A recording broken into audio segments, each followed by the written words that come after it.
अलक्ष लक्ष लक्ष पाप लक्ष सार सायुधं ततस्तु जीव जंतु तंतु भुक्ति मुक्तिदायकम्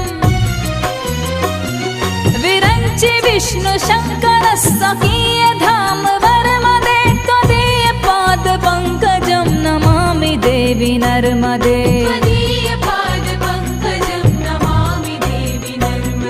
नमामि देवी